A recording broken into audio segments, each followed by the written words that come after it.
Hello learners, in today's video we are going to talk about romanticism. So first we will get to introduce to romanticism. Romanticism was a literary, artistic and intellectual movement that originated in Europe during late 18th century and reached its peak in England between 1798 and 1837. So romanticism जो है वो एक literary artistic और intellectual movement था जो कि Europe में originate हुआ था in late 18th century and England में इसने ये पीक पे था between 1798 to 1837. It arose as a reaction against the Enlightenment's emphasis on reason, order, and rationality, and instead celebrated emotion, imagination, nature, individuality and सबलाइन.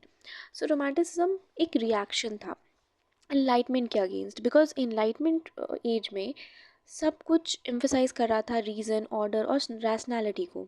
तो romanticism जब आया तो it emphasize on emotion, imagination, nature, and individuality, and also the sublime enjoyment of a person. If we talk about the historical background of romanticism, the first is the age of reason, which emphasized logic, science, and social order. So पहला reason जो था romanticism का, that is age of reason, जो हमने पहले किया हुआ है कि उसमें मोस्टली लॉजिक, साइंस और सोशल ऑर्डर को एम्फसाइज़ किया जा रहा था, जिसका रिएक्शन रोमांटिसिज्म में था, बिकॉज रोमांटिसिज्म आपको इमोशन, इमेजिनेशन, नेचर इनके बारे में बताता है. The second point is the French Revolution, which inspired the idea of freedom, equality, fraternity, and influenced romantic idea. French revolution की वजह से भी रोमांटिसिज्म को एम्फसाइज मिला, बिकॉज फ्रेंच रिवॉल्यूशन में they talk about freedom, equality, और यहाँ से कहीं ना कहीं इंडिविजुअलिटी की बात आई. The industrial revolution led to urbanisation and social alienation. Romantic turn to nature as a spiritual refuge. So industrial revolution जो आया यूरोप में, बिकॉज ऑफ दैट, क्योंकि अर्बनाइजेशन और सोशल एलियनेशन बहुत बढ़ गया था, तो रोमांटिक्स पोएट ने अपने आप को टर्न किया टुवर्ड्स नेचर. वो लोगों को इन्फ्लुएंस कर रहे थे कि नेचर की तरफ हमें लौट जाना चाहिए, like William Wordsworth and Samuel Taylor Coleridge, जो नेचर को एम्फसाइज करते हैं अपनी पोइट्रीज में. Then we have William Wordsworth and Samuel Taylor Coleridge. Publication of Lyrical Ballad in 1798 is often associated as the beginning of romantic movement in England. So William Wordsworth और Samuel Taylor Coleridge की जो poetic collection है, which is lyrical ballad, जो कि 1798 में publish हुई है, इसको भी एसोसिएट किया जाता है कि इसकी पब्लिशिंग से ही रोमांटिक मूवमेंट जो है वो इंग्लैंड में स्टार्ट हुई थी. So these are the reasons of romanticism. If we come and talk about main features of romanticism, तो the first is they emphasise on emotion and imagination. Emotion को consider किया जाता था more powerful than reason, according to romantic poets. So romantic poetry are very short of intense feelings, spontaneity and personal experiences. So romantic poetries में आपको intense feeling दिखेगी, personal experiences पे बात कर रहे हैं वो लोग. The imagination was seen as a creative force, shaping the world through poetic vision. और इसका जो imagining point of view है, it is shown as creative force, जो कि वर्ल्ड को अपने पोइटिक आइडियाज़ के अकॉर्डिंग, अपने पोइटिक विजन के अकॉर्डिंग शेप कर रहा है. The second point is love for nature.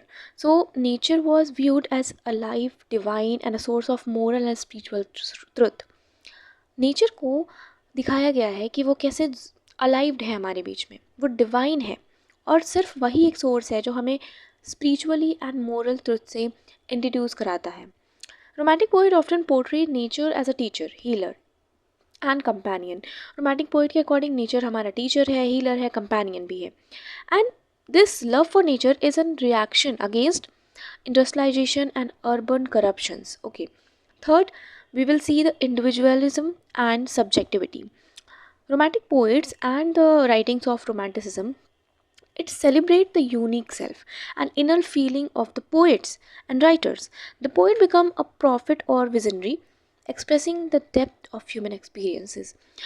Poet ने इंडिविजुअलिज्म पे बहुत ज़्यादा एम्फसाइज किया है, because they celebrate the inner self, कि हम अपने आप के बारे में बताएंगे आपको, ओके हमारी फीलिंग्स को एक्सप्रेस करेंगे अपनी पोइट्रीज़ में.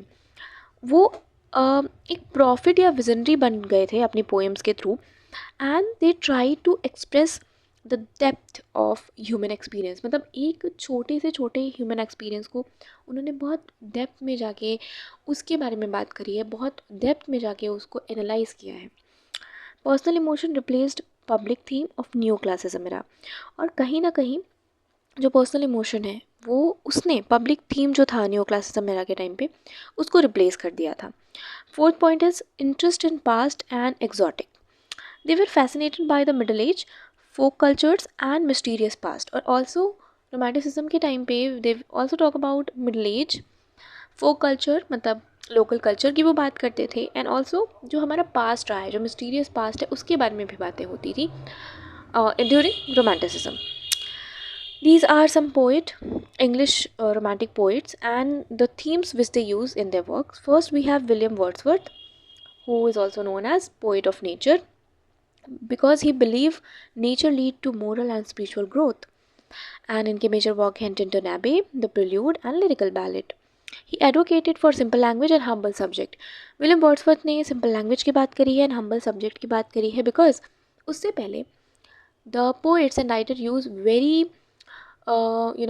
kind of डेकोरेटेड लैंग्वेजेस जो कि लोगों के समझ में नहीं आ रहा था.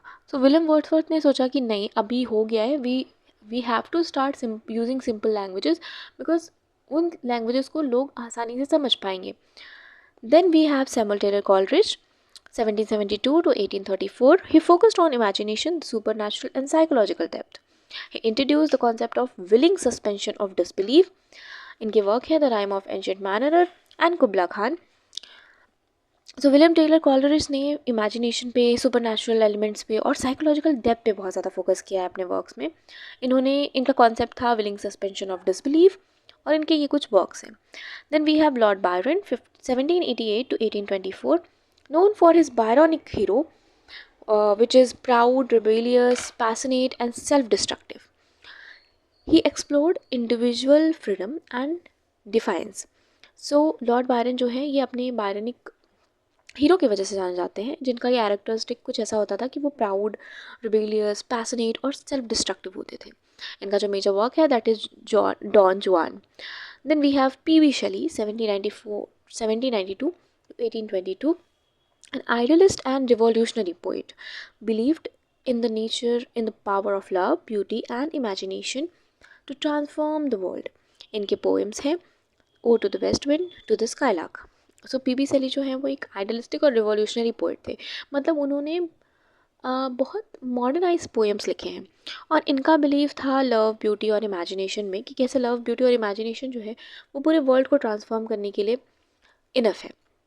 Then we have John Keats 1795 to 1821. He focused on beauty, art and imagination. इनके वर्क्स हैं ode to the nightingale, ode to the Grecian urn and to autumn. John Keats is known for his obsession with beauty, art and imagination. ठीक है. So this is all about romanticism. If you have any query, any doubt about romanticism or any other topic, you can comment below, and there is a link of my Telegram channel in the description. Please follow me there, and please share, like and subscribe my channel and my videos, and have a nice day.